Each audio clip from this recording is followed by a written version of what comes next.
go. So let's open this one. Wait a second, let me check this here. Oh god, I can't open.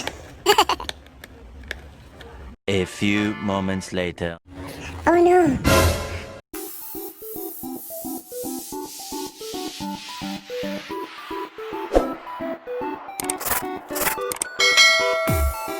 Okay, so there you go.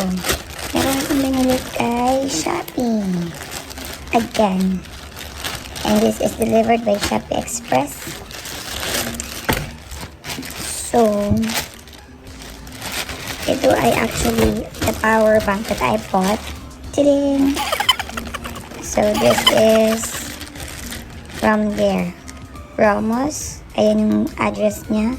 So, para sa mga gusto mag-walk-in. Pero I think walk-in price will be different. I just don't know.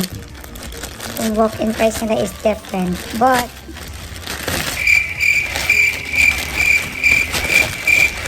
as far as I'm concerned, I have bought this one at Shopee. This is where I bought the ROMOSS Sense 8P Plus 30,000 milliampere with 18 watts fast charge type C.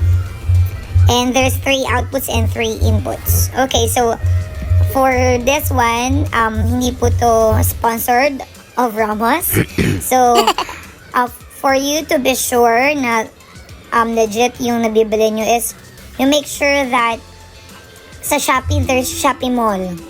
So, meaning, ito ay na-validate nila na this shop is really the official one. Kasi since nasa Shopee Mall na siya. And also, nagbibigay silang discounts. Look, there's free shipping plus 10% cashback. Again, hindi po ito sponsored ng ROMOSS. Here you go. This is what I've seen before buying it. So, yeah, there you go. It's being well wrapped. Yun nga, kanina may well wrap tayo nakita. Pero, di siya ganun ka parang na-wrap maigi. So, hindi siya ganun ka-wrap maigi. Anyways, here you go. Ito ay yung ROMOSS Sense 8P Plus Power Bank. So, yun. Actually, ito yung nakita ko nun, 30 plus. So, it's 30,000 milliampere plus. So, ano yung nakikita natin dyan? Bidirectional, fast charge, smart feed, lightning, input port. And also, open natin. Makikita din natin nyo dyan sa picture na kung ano yung mga iba nyo pang mga specifications. So, also here, you can check it in here. So, there's, in this box, may light indicator daw dito. So, makita natin yung mamaya once we open this one. There's 2 USB. And there's 3 type of input. So, ano yung input? Yun yung kung paano mo siya i-charge. So, you can make use of the Type-C charger, micro USB charger, or lightning charger. Using kung ano yung mga gamit ko for iPad or Apple or iPhone, ganun. And there's also power button.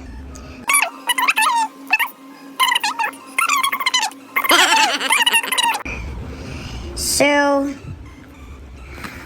it's the box is okay. The box is fine. And yung mga stickers are still good. Wala pa namang signs of any pagkaka-open. And also here, but yung box is, yun nga, medyo siguro, dahil nga kung madami silang stocks. And there it goes. So, let's open this one. Oh no!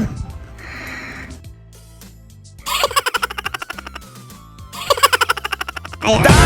So, let me just open it here. Ito na lang. Grabe. Super tight. So, I think hindi nga talaga pwedeng masira yung seal nito basta-basta. Yung pagkakaseal niya. But there. I think this is fine. And let's see. There. Ta-da! So there's no more in the box left. Here, We have it here. So, there you go. It's color white. Siyempre, yun yung nakita natin din sa Shopee.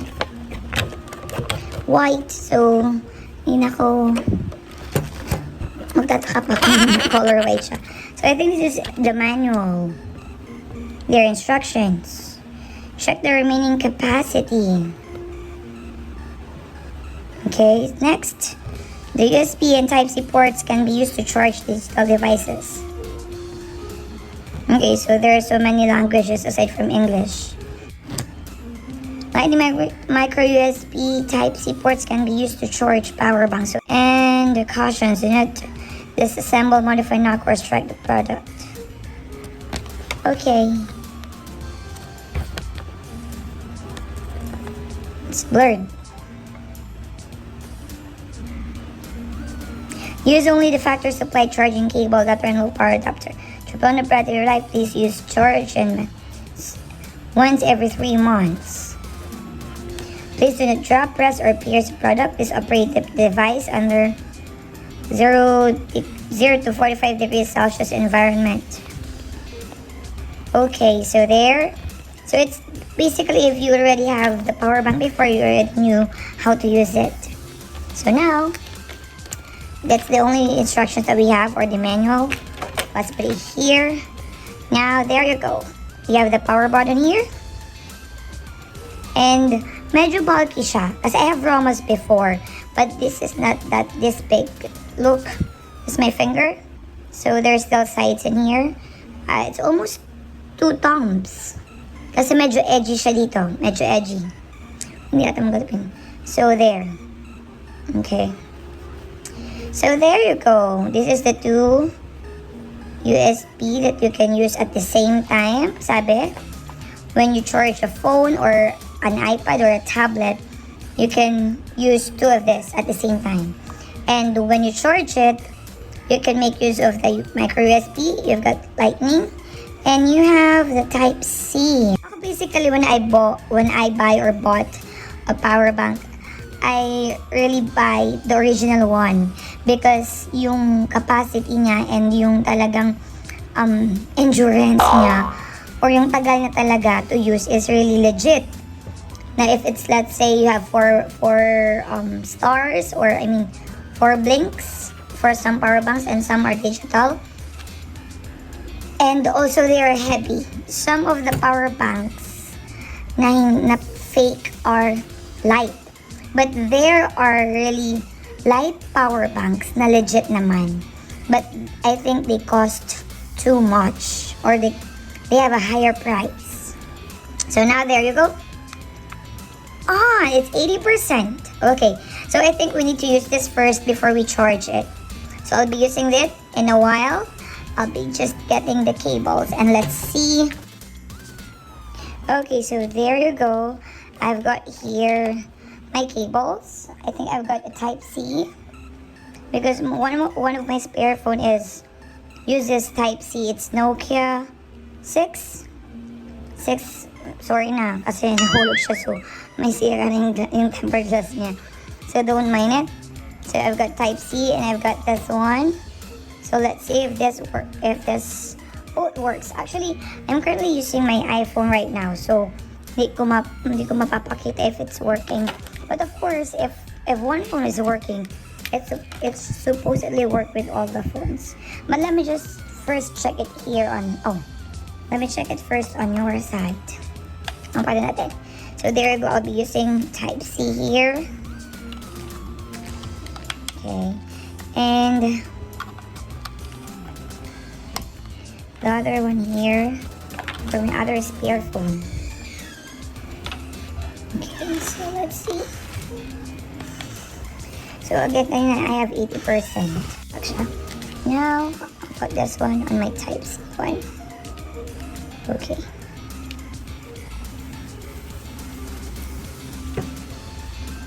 There. Okay, there you go. You see, there's the lightning one. Dumi pa pala ng phone ko. Okay, so there you go. You see it there. It's working. Okay, so let's see if it's working. Oh, there. It's charging now. And both of this is charging. So there's the lightning charge there. And this one here. So shout out kay Chloe. I'm using 3 lines. 2 prepaid and 1 postpaid. So both of these are Chloe. And shout out to Smart because my iPhone right here, the one that I'm using for a video is it's a Smart. It's not Chloe. So let's try this one here. Hindi ko lang mapapakita yung sa side ko. But of course, let's see if this one works too. Okay. Yung paglagay ng USB port or yung sa USB, it's medyo tight.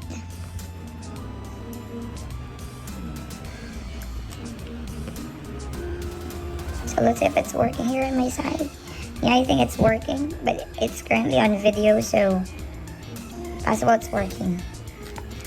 This one here, when you put it, the cable, it's tight. So it's nice. I think makikita natin may plus yung isa. Yun yung gusto kong malaman, this one. Oh, feet. Nakita, feet plus this one. Ano kayo meaning naman? Plus, may plus. So, meaning, I think, if you use this one, medyo fast charge siguro siya. Kasi may plus. Then this one, when you use Type-C and this one. 8 Pro Plus. Sense 8P Plus. So, possible yun yung, kung ba't may mga plus. Here, kabilang side. So, sa output niya, yung may mga plus, meaning,